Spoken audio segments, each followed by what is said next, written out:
3.3 Aufgabe 2 Datum auf Englisch nennen und aufschreiben. Übung 2 Say the dates and write them into the calendar.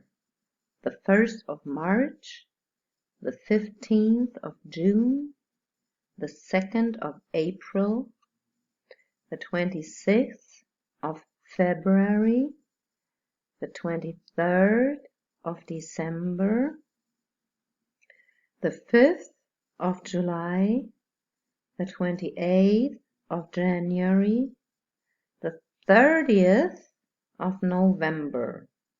Answer the questions. What date is it today? In English.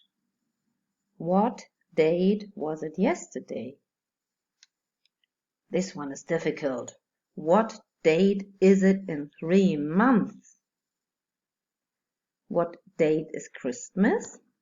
What date is your birthday? What date is your friend's birthday? And if you want to, you can answer what date is your mom's birthday? And what date is your dad's birthday, if you know. That's the exercise. Have fun.